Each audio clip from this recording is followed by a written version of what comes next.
Shane, how are you? How's it going? Good, man. You guys get elevated to the main card on this event, the spotlight and everything. I'm sure you're not too happy what happened in the last fight, but this seems like an incredible opportunity to turn things around and kind of right the ship. My thoughts exactly. Once that fight fell out, I had a feeling they were gonna bump me up to the main card. I liked fighting earlier. I wasn't gonna lie. I'm not gonna lie. When I had that 8:30 spot, I was like, all right, 8:30 is not too bad. Now I'm fighting at 10:30. I'm like, you know what? A lot more eyeballs. I'm like right between the Frankie fight and then the Gaethje fight, so no one's gonna be stepping away from the TV during this main card. So there's a lot of eyeballs on this one, and I'm looking forward to making a huge statement here. Yeah, what does that statement look like? Billy was here before, and he said he expects a 3-round war with you. Is that what you want, though, after the last fight, or are you hoping for someone a lot more clean? I never want a 3-round war. I mean, I go out there and I have a lot of wars. I never intend for that to happen. My job is I don't get paid by the minute. I'm trying to get in there and get the fuck out as soon as possible. I don't see a 3-round war. I mean, I'm ready, more than ready for that. But I think I'm gonna get the job done before the 3rd round, honestly. That's great. And I mean, how have you digested the last fight with Edson? I mean, there was so much made of the kind of awkward nature of the finish and stuff there. I know you did a lot of interviews right in the immediate aftermath, but here as we sit a few months later, what are your feelings towards what happened there? I mean, a loss sucks, period. I'm a sore loser in every sense of the word. I'm a sore loser, so to lose at something that I care so much about, like a fight, it still stings. Every loss stings, though, from my first loss to the last one. But it is what it is. I can't sit there and dwell on it. I mean, I take it with a grain of salt, chin up, move on. Yeah, and just tell us a little bit about how you feel towards the matchup. Oh, I love this matchup. It's a great matchup. Stylistically, it's one of those fights that, like the last 2 fights. I mean, like every fight I've had now, stylistically has been, on paper, phenomenal. And I don't see how this fight could not be a fun fight for the fans. Yeah, when you get those calls for these matchups kind of over and over, like, do you think that says something about how the matchmakers feel about you, like when they're kind of giving you these type of fights? For sure. They know exactly what to expect when Shane Burgos is on the card, and I take pride in that. Thank you. Billy was in here earlier and we asked to compare striking. He said that you're high action and everything, but he felt he was more elusive while you just like to walk through damage. So I'm going to ask you the same question. How would you compare your striking? I think it's a clear cut. I was breaking down, like just watching tape and stuff like that. I think it's clear cut that I'm the better striker when it comes to technique, not just with my boxing, but with my kicks, with my movement. I think I'm hands down. It's clear cut. I'm the better striker. And I'm gonna prove that on Saturday night. How's Ryan doing on the regional scene? He's doing good. He's right over there. He's 3-0 right now. Three finishes, 3-0, 2 within 30 seconds. Probably fighting around January. Hopefully, he's going to be pro by beginning of 2022.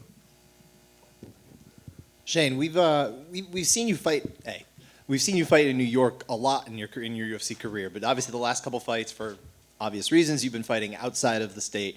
Are you glad to not have to travel for this one like you have the last couple ones? Fuck yes, man. This is so nice. Hour drive.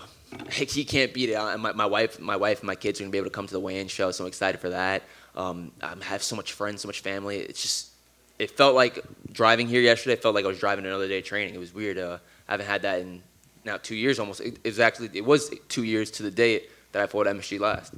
Now, do you like fighting at the Garden? Because obviously there was all this mystique, like probably the first time for you when you had it, but now this is the 3rd time. So It's like, is this old hat or what?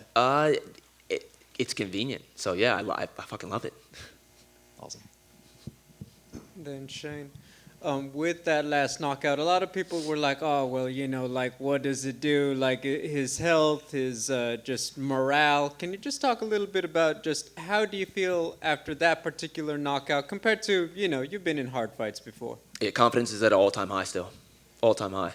I got caught, and it's one of those things that it's a tough pill to swallow because I feel like I was just gaining momentum in that fight, and it was a very competitive fight, and I would love to run that one back. It was a fun fight, but it's one of those things that's so hard because I didn't get lazy. I just got caught. Like I threw the jab, brought my hand straight back. He just came over with that right hand, and I remember it. It was just a really weird feeling, but what can I do?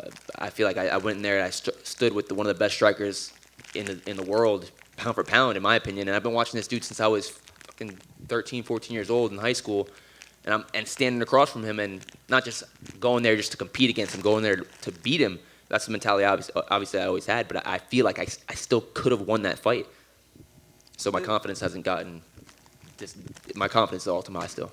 After that one, a lot of pros came out and said, "Yeah, I've seen this happen," and similar things, right? So it's not completely unheard of a knockout like that. But when you went for the checkup and everything, what did the doctor say? Because you don't see that knockout every night. Yeah, I understand. It was definitely scary for people looking at it on the outside, but just me being in it, it was. I remember the shot. It was just a weird body thing where like hit me and I was like, boom, oh, there. I was like, ah, that was a good shot. Shaking it off, and I was like, my legs just feel fucking weird, and all of a sudden they just slowly, my legs just shut off. But when I saw the neurologist, obviously I take my brain health super seriously. Saw 2 different ones, and I had no signs of a concussion, which was the weirdest thing. Like I remember everything. I had no dizziness, no fog, no sensitivity to light, no nausea. But I treated it like concussion. I'm not stupid. I take my brain health seriously. I got 2 daughters. I got a wife. That's the most important thing. So I took my recovery seriously for that. Thank you. Looking forward to it. It's gonna be going. Shane, one more. There's rumors that Jimmy Rivera's signing with BKFC. How do you think he's going to do there? I mean, if the rumors are true, that's my brother. But if the rumors are true, I think he's gonna do great there. Honestly, I think his boxing is phenomenal. And at 135, I don't know who they have in BKFC. I'm not even sure who the champion is. Well, Chad Mendes just got signed there, so he's like I think the biggest name like around. Yeah, that weight. but Chad Mendes is fighting at 55. True. So I don't know. Maybe they'll do a super fight, but if the money's right. Shane, you've been fighting on these New York cards over here on your left. You've been fighting on these New York cards since the beginning. How have things changed over time just with the commission regarding how they have put on these fights after there were some rough things going on early when they were holding it?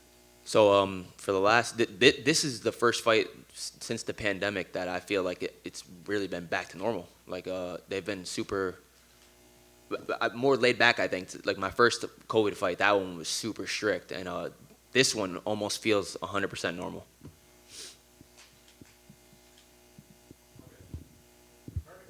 Thank you, guys.